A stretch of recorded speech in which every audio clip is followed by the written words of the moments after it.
ജനങ്ങൾക്ക് നന്മ പഠിപ്പിച്ചു കൊടുക്കുക, മുഅല്ലിമുൽ ഖൈറാവുക. അതിനെ ബിരുദെടുക്കണമെന്നോ ഏതെങ്കിലും മുഅല്ലിം ക്ഷേമനിധിയിൽ ചേരണമെന്നോ എന്നൊന്നും നിബന്ധനയില്ല.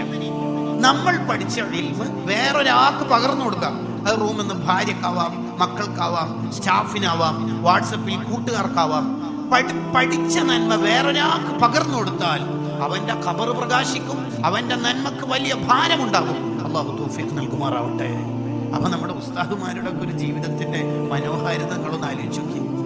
ഹദീസിലുണ്ടല്ലോ, മുഅല്ലിമുൽ ഖൈറിന്റെ ഖബറിൽ അല്ലാഹു ലൈറ്റ് സംവിധാനിക്കും, പ്രകാശിപ്പിക്കുന്നു. അവിടെ ബാജൂരി ഇമാം പറയുന്നത് അലൽ ഹഖീഖ, ഇതൊരു ആലങ്കാരിക മെറ്റഫർ അഥവാ ഇസ്തിആറത്ത് മജാസ് അങ്ങോട്ട് പ്രയോഗിച്ചേക്കുന്നൊന്നുമല്ല. പിന്നെന്താ, കറക്റ്റ് അല്ലാഹു സ്വർഗ സംവിധാനങ്ങൾ ആ ഖബറിൽ അല്ലാഹു പ്രകാശിപ്പിക്കുന്നു. നന്മ പറഞ്ഞു കൊടുക്കണം. അതിന് വേണം നമ്മുടെ ഖബർ വെളിച്ചാക്കണം. നമ്മൾ പഠിച്ച ഇൽമ വേറൊരാൾക്ക് പറഞ്ഞു, നന്മകൾ പഠിപ്പിച്ചു കൊടുക്കണം. കുട്ടികൾക്ക്, മക്കൾക്ക്, വീട്ടുകാർക്ക്, നാട്ടുകാർക്ക് നമുക്കറിയാവുന്നതൊക്കെ പറഞ്ഞു കൊടുക്കണം. അറിയാവുന്നതേ പറയാൻ പാടുള്ളൂ. വലാ തഖ്ഫു മാ ലൈസ ലക ബിഹി ഇൽമു, വിവരമില്ലാത്ത കാര്യം പറയരുത്. സാധാരണക്കാർക്ക് വിവരം ഇല്ലെങ്കിൽ അതിന് നിൽക്കരുത്. ഒരു വീഡിയോ ഷെയർ ചെയ്യണമെങ്കിൽ ഇത് ഒതന്റിക് ആണോ അല്ലയോ എന്ന് ഉറപ്പ് വരുത്തണം. ആയത്തുൽ കുർസി ഓതിയാൽ 36 നേട്ടങ്ങൾ, അതിൽ 35 ശരിയാന്ന് വിചാരിച്ചു, 1 തെറ്റാണ്. എന്നിട്ട് അടിയിൽ നബി വചനം എന്ന് കൊടുത്താൽ കുടുങ്ങിപ്പോവാറുണ്ട്. നബി തങ്ങളെ പേരിലാ കള പറഞ്ഞേക്കുന്നത് സ്വല്ലല്ലാഹു അലൈഹി വസല്ലം. ഇന്ന സ്വലാത്തില്ലാൽ 38 ലക്ഷം കൂലി. അല്ലെങ്കിലും അതെല്ലാം ഒന്ന് ശ്രദ്ധിക്കണം. ഈ കൂലിയല്ലേ ഇമ്മാതിരിയിൽ പോകുമ്പോൾ കുറച്ചൊന്ന് കുറക്കണം തോന്നും. എന്താണ് ഇത്, ഏതാ പോക്ക്?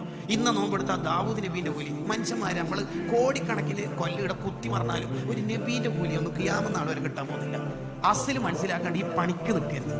ഏതെങ്കിലും ക്ലിപ്പ് കിട്ടുമ്പോൾ തട്ടലല്ല നമ്മുടെ ഡ്യൂട്ടി. വിവരം ഇല്ലാതെ നമ്മൾ ഈ വിഷയത്തിൽ നിൽക്കരുത്. അള്ളാഹ്ക്ക് ഏറ്റവും വെറുപ്പുള്ള 3 കാര്യങ്ങളുണ്ട് ഹദീസിലുണ്ട്. 3 കാര്യങ്ങൾ. ഒന്ന് കീല വക്കാൽ, കണ്ടതും കേട്ടതും പറയില്ല. അതിന്റെ മലയാളമാണ് കിട്ടിയത് മൊത്തം ഷെയർ ചെയ്യുന്നത്.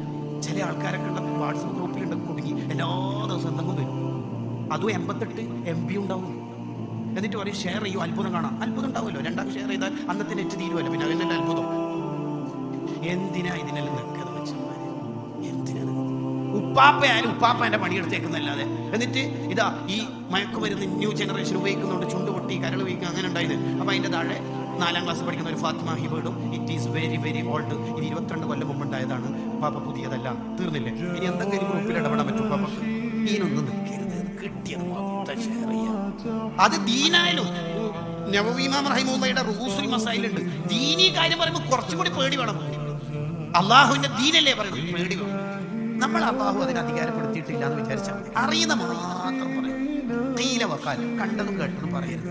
കിട്ടിയത് മൊത്തം ഷെയർ ചെയ്യരുത്. അള്ളാഹുവിന് ഇന്നല്ലാഹ കരിഹ ലക്കും, അത് കടുത്ത വെറുപ്പാണ്.